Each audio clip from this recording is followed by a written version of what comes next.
राणा, आप देख रहे हैं कमोडिटी 360 डिग्री। और देश का टेक्सटाइल एक्सपोर्ट 17% बढ़ा है, वहीं रेडीमेड गारमेंट्स के एक्सपोर्ट में भी करीब 10% की तेजी आई है ऐसे समय में जब इस साल कॉटन की बुआई पिछले साल के मुकाबले कम है। इंडस्ट्री से कैसे देखती है एक्सपोर्ट बढ़ने के क्या कारण है और क्या एक्सपोर्ट बढ़ने से कॉटन की बुआई में फिर से बढ़त देखने को मिलेगी? किसान और इंडस्ट्री को क्या और कितना फायदा होगा, इन सब पर बातचीत करेंगे। हमारे साथ हैं all India cotton FPO association के प्रेसिडेंट मनीष डागा, साथ ही स्ट्रैटेजीज पर आगे चर्चा करने के लिए प्लूरिन ट्रेड सर्विसेज के फाउंडर दिनेश सोमानी और जेएम फाइनेंशियल सर्विसेज के वीपी प्रणव मेर हमारे साथ बने हुए हैं। आप सभी का स्वागत है इस शो में। और कॉटन पर तो फोकस रहेगा ही, लेकिन स्ट्रैटेजीज पर भी बातचीत करेंगे अब, क्योंकि दिनेश सोमानी और प्रणव हमारे साथ कनेक्टेड हैं। तो फटाफट से उनके कुछ ट्रेड समझ लेते हैं और उसके बाद फोकस करेंगे कॉटन की खबर पर।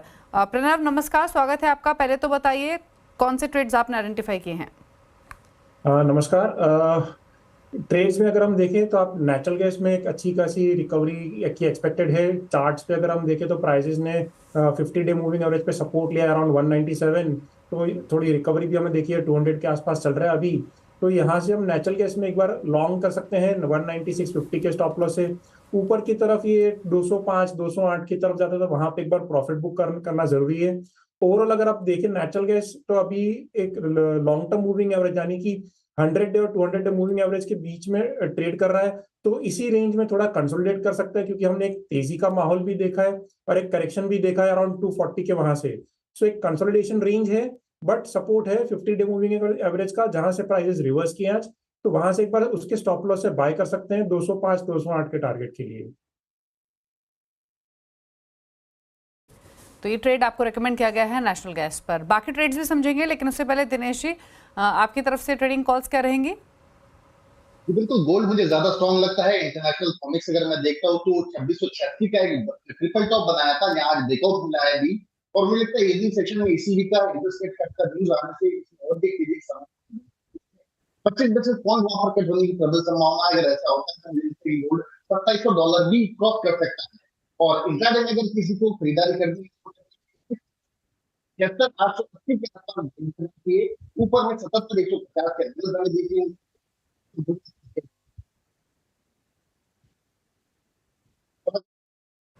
ओके, चलिए दिनेश जी, आपकी ऑडियो क्लियर नहीं है। गोल्ड पर आप कॉल दे रहे हैं, आपसे रिकनेक्ट करके टारगेट स्टॉप लॉस को समझेंगे, लेकिन उससे पहले बेस मेटल्स पर एक प्रणव का व्यू ले लेते हैं। प्रणव, क्या व्यू है आपका बेस मेटल्स पर? क्योंकि यहाँ पर हमने चाइना स्टिमुलस पैकेज की डेवलपमेंट्स के बीच में तेजी बनते हुए देखी, और उसके बाद जब क्लैरिटी नहीं मिली साइज क्या रहेगा, demand concerns, China slowdown concerns के बीच में वापस से प्रॉफिट टेकिंग आई है। अब ये दबाव कब तक सस्टेन करेगा, कितना एक्सटेंड हो सकता है, क्या करना चाहिए ऑन डेप्थ इन्वेस्टर्स को? क्या व्यू है आपका? मेटल्स की बात करें तो आपने सही कहा कि चाइना का जो एक्सपेक्टेड था स्टिमुलस पैकेज आएगा, उस एक्सपेक्टेशन में हमने रैली भी देखी, बट क्योंकि उनके एंड से कहीं हमने क्लैरिटी नहीं मिली है तो प्राइसेस वापस उसी लेवल पे आ गए जहां से ये रैली करे थे। अभी भी थोड़ा दबाव बना हुआ है मेटल प्राइसेस में। हमने आज थोड़ी रिकवरी देखी है लास्ट 1-2 घंटे में, बट करेक्टिव मोमेंटम अभी भी कंटिन्यू लग रहा है। कॉपर में अगर हम चार्ट्स पर देखें तो 200 डे मूविंग एवरेज आती है आपकी 803 के करीब, और एक है जो कि अगस्त का लो और सितंबर का लो अगर मिला के एक ट्रेंड लाइन बनाते हैं तो 793 की तरफ का सपोर्ट आता है। तो उस लेवल के आसपास हमें थोड़ा एक बाइंग सपोर्ट मिल सकता है, क्योंकि long term moving average 200 moving average कहलाई जाती है। तो अगर किसी को अगर पोजिशनली अगर ट्रेड करना हो कॉपर में तो वेट करें, डिप मिलता है 800 के करीब तो वहां से एक बार बाई इनिशिएट कर सकते हैं। स्टॉप लॉस हम मेंटेन करेंगे ट्रेंड लाइन के सपोर्ट के नीचे का 793 का। और अगर कोई इंट्राडे के हिसाब से अगर आप ट्रेड देखना चाहते हैं कॉपर में तो यहां से एक चांस है कि ऊपर में 218 222 तक जाने के चांसेस है इंट्राडे में। इमीडिएट सपोर्ट का आप 809 की तरफ देख सकते हैं। दूसरे मेटल्स की बात करें तो एल्यूमिनियम में काफी अच्छा सपोर्ट बना हुआ है 235 के आसपास। जिंक में अच्छा सपोर्ट बना हुआ है 270 750 के आसपास, जहां से आज भी 78 से 77 से रिवर्स किया है। तो ये सपोर्ट काफी स्ट्रांग लग रहे हैं दोनों मेटल्स में। तो एक बार थोड़ी बहुत इंट्राडे के लिए अगर आपको खरीदी करनी है दोनों मेटल्स में तो कर सकते हैं। एल्यूमिनियम आपको 239.50 240 की तरफ जाता हुआ दिख सकता है। जिंक आपको ऊपर में 281 283 की तरफ जाता हुआ दिख सकता है।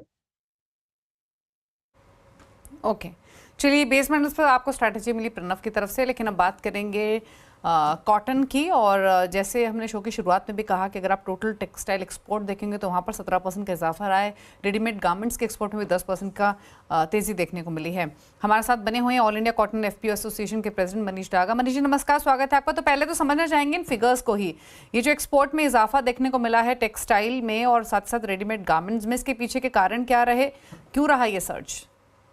जी, पहले तो आपका खूब खूब आभार दीपाली जी। और इसमें बहुत ही क्लियर ये है कि एक ठंडी हवा का झोंका आया है। बहुत सारे गर्म एटमॉस्फेयर में टेक्सटाइल इंडस्ट्री 2 साल से स्ट्रगल कर रही थी। एक्सपोर्ट्स फिगर्स कहीं भी एक्सपेक्टेशन को मैच नहीं हो रहे थे और काफ़ी चैलेंजेस थे। एक तो डिमांड है, एक India basis prices of raw material world prices से हायर रहा, ये एक चीज़ था। और तीसरा था कि कुछ गवर्नमेंट पॉलिसीज का भी जो असर दिखना चाहिए था वो दिख नहीं रहा था। वो सब ऐसा देखेंगे तो कलेक्टिवली इस मंथ में रंग लाया है। डिमांड ने रुख इंडिया की तरफ किया है। एक कारण जियोपॉलिटिकल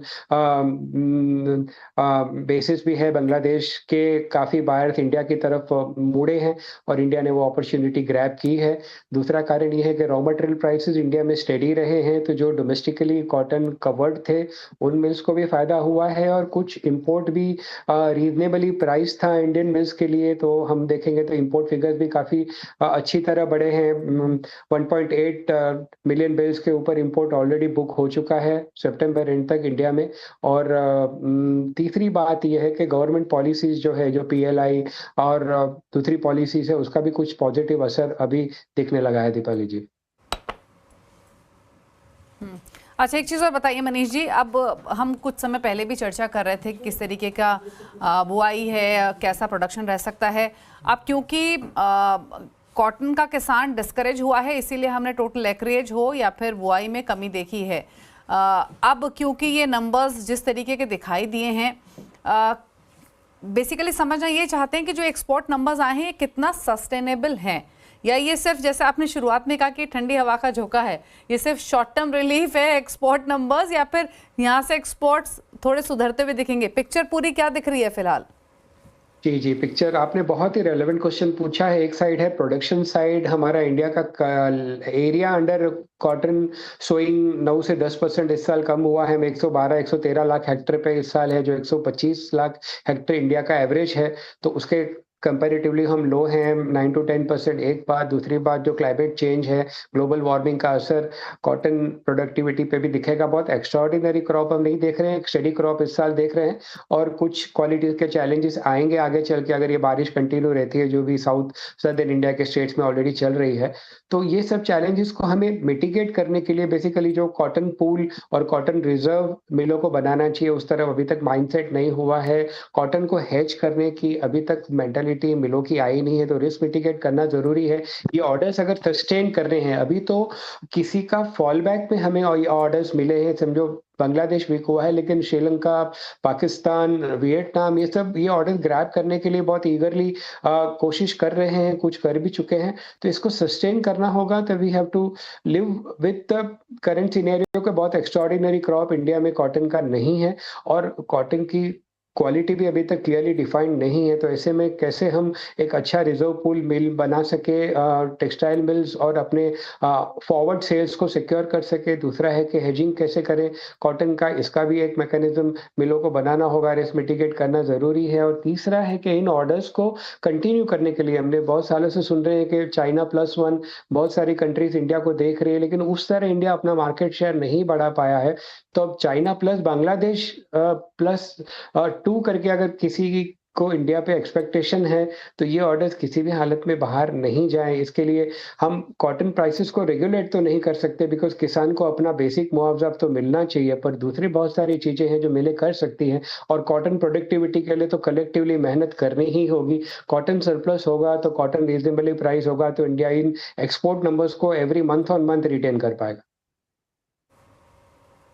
अच्छा, फिर एक चीज़ और बताइए, चलिए जो फिगर्स हमारे सामने हैं वो हैं, लेकिन अगर हम एग्जिस्टिंग एक्सपोर्ट ऑर्डर्स की बात करें तो वो कैसे दिखाई दे रहे हैं, पहली चीज़। दूसरा ये जो आपने कहा मिलर्स की बात, हमने डोमेस्टिक मार्केट में भी मिलर्स की तरफ से डिमांड घटते हुए देखी थी। नो मैटर, प्राइसेस स्टेडी थे क्योंकि डिमांड उतनी वाइब्रेंट नहीं थी। तो ये दोनों पहलुओं पर फिलहाल स्थिति कैसे दिख रही है? ये बात जो आपने कही कि एक्सपोर्ट ऑर्डर्स जो हैं उसको कैसे रिटेन या सस्टेन करें, तो ये एक तो बहुत बड़ा मैकेनिज़्म है जो मिलों को इस बात को समझना होगा कि किसी कंट्री का फॉल बैक अगर इंडिया को आया तो ये नई डिमांड नहीं है, किसी की डिमांड हमारी तरफ आई है। तो इसको सस्टेन करना ज़रूरी है, नहीं तो दूसरे बहुत सारे मार्केट शेयर लेने के लिए रेडी हैं। तो इसमें बहुत ही सिंसियर और सीरियस हार्ड वर्क करना होगा कि इन ऑर्डर्स को कैसे रिटेन किया जाए, खाली प्राइस बेस्ड नहीं, न क्वालिटी एंड डिलीवरी बेस्ड भी होगा। इसमें कोई एक्सक्यूज़ेज़ काम नहीं करेंगे क्योंकि जैसे ही उनको बेटर ऑप्शन मिलेगा, वो ब्रांड्स डाइवर्ट कर जाएँगे।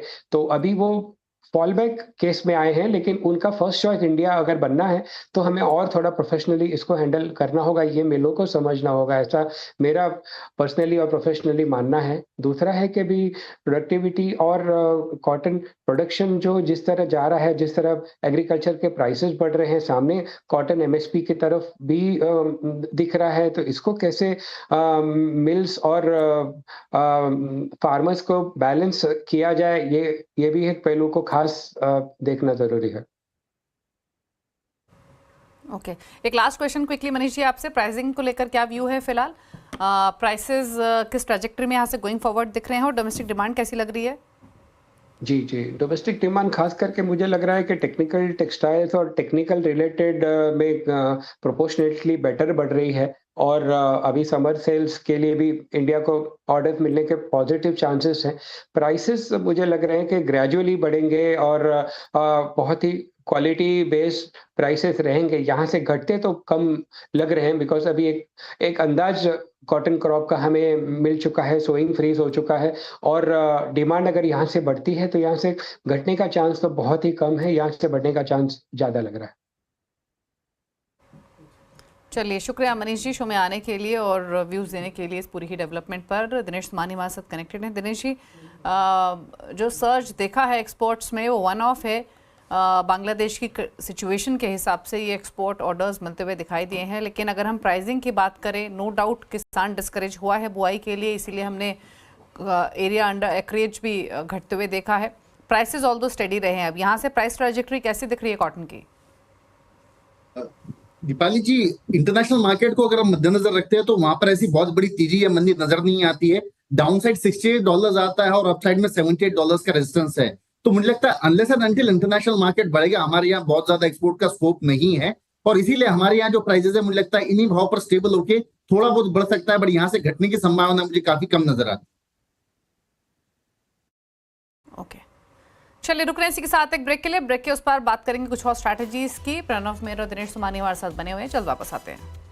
देखिए हमारे साथ है फ्लोर इंटीग्रेटेड सर्विसेज के founder Dinesh Sumani, JM financial services के वीपी प्रणव मेहर। बात करते हैं आप स्ट्रैटेजीज की। और दिनेश, पहले आपकी ऑडियो क्लियर नहीं थी, पहले तो बताइए आपकी तरफ से ट्रेडिंग स्ट्रैटेजीज क्या रहेंगी? जी बिल्कुल, जैसे मैंने कहा कि गोल्ड में एक बड़ा ब्रेकआउट मिला है कॉमेक्स के मार्केट में, वहां पे 2686 का बड़ा ब्रेकआउट था, वो आज ब्रेकआउट हमें देखने मिला है। साथ ही साथ ईसीबी का डेटा है जहां पर 25 basis point interest rate cut होने की प्रबल संभावना है। मुझे लगता है इससे भी तेजी में थोड़ा सा जोर आएगा। और अगर मैं लेवल्स की बात करूं तो एमसीएक्स में मुझे लगता है कि 76,880 के अराउंड बाय करना चाहिए, 76,700 के नीचे स्टॉप लॉस मेंटेन करना चाहिए। अपसाइड मुझे लगता है कि 77,150 के लेवल्स हमें देखने मिल सकते हैं, तो गोल्ड बाइंग बरकरार रहनी चाहिए। वही अगर मैं सिल्वर की बात करूं तो मुझे लगता है कि 91,800-850 के आसपास बाय करना चाहिए, ऊपर में 93,250 का टारगेट और 91,400 का स्टॉप लॉस मेंटेन करना चाहिए।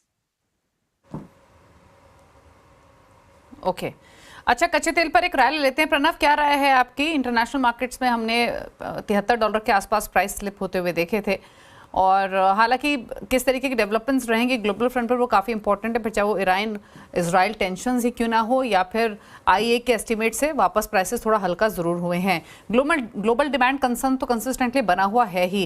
कैसे बिहेवियर आप एक्सपेक्ट कर रहे हैं कच्चे तेल का नियर टर्म में?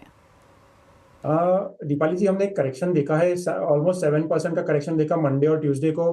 कल के दिन में प्राइसेस थोड़े कंसोलिडेटिव थे क्योंकि एक्सपायरी भी नजदीक आ रही है फ्यूचर्स की और नेक्स्ट वीक है, आज ऑप्शंस की एक्सपायरी है। हमें थोड़ा कंसोलिडेशन साइडवेज मूव दिख सकता है ऑयल प्राइसेस में।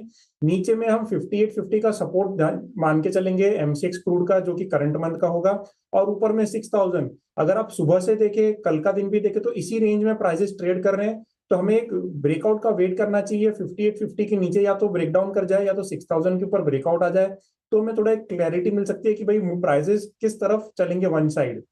तो जब तक ब्रेकआउट नहीं आता एक अवॉइड कीजिए क्रूड को ट्रेडिंग पर्सपेक्टिव से। ओके, तो क्रूड को अवॉइड करने की सलाह है ट्रेडिंग पर्सपेक्टिव से। अच्छा Dinesh ji, agree commodity pack में कुछ ट्रेड्स रहेंगे क्या आपकी तरफ से? कोई विशेष मोमेंट नहीं है मैडम, सारे जो काउंटर्स है सारे रेंज बाउंड ही है, बट हाँ मुझे लगता है कि 5500-5510 के आसपास वारसीड है जो एक बेस बना रहा है, यहाँ पर एक बार बाइंग की जा सकती है। 5580 के हमें टारगेट देखने मिल सकते हैं, 5460 का इसमें स्टॉप लॉस मेंटेन कर सकते हैं। बाकी जो धनिया जीरा ये सारे रेंज बाउंड से थोड़ा बहुत नीचे आने की प्रबलता लगती है। अगर कि 7250 7260 के आसपास आता है तो वहां धनिया पोजिशनल बाय किया जा सकता है। ओके, तो ये बात हुई पूरी ही एग्री पैक की, और यहाँ पर कोई खास एक्शन इनफैक्ट आज देखने को मिल भी नहीं रहा है। प्राइसेस अगर आपके सामने लेकर आए तो ग्वार गम 1% नीचे है, ग्वार सीड फ्लैट टुवर्ड्स नेगेटिव बायस के साथ ये रेंज बाउंड ट्रेडिंग ही होते हुए दिखाई दी है। जीरे में एक रेंज में कारोबार नेगेटिव बायस हल्का सा देखने को मिल रहा है। धनिया 0.5% ऊपर है, टर्मरिक 0.5% ऊपर ट्रेड कर रहा है। कैस्टर में नरमी है आज के कारोबार में। कॉटन सीड ऑयल केक थोड़ा सा चहक रहा है, यहाँ पर 2% के आसपास के सर्च देखने को मिल रहा है। 3004 के मौजूदा लेवल्स हैं, तो पूरी ही एग्री पैक में कोई खास वाइब्रेंसी फिलहाल देखने को नहीं मिल रही है। Dinesh ji, quick comment cotton seed oil cake पर कैसे देखते हैं आज के इस 2% के अप मूव को? जी बिल्कुल, 2900 के आसपास ये निरंतर बेस बना रहा था, 2910 29 के आसपास बेस बना रहा था, और वहां से मुझे लगता है कि 2970 का इसने ब्रेकआउट दिया है। मुझे लगता है कि 2970 2975 के आसपास इसमें दोबारा बाइंग लौट कर आएंगी। 3030 3065 के लेवल्स हमें देखने मिल सकते हैं। अन्य काउंटर के मुकाबले मुझे कॉटन सीड ऑयल थोड़ा सा ज्यादा स्ट्रॉन्ग नजर आता है as far as NCD is concern. चलिए, तो ये राय रही कॉटन सीड ऑयल केक पर। शुक्रिया प्रणव और दिनेश, आप दोनों का ही शो में आने के लिए, अपने व्यूज तमाम कमोडिटीज पर शेयर करने के लिए। इसी के साथ रुकने एक ब्रेक के लिए। ब्रेक के उस पार आप देखिए आवाज समाचार। नमस्कार।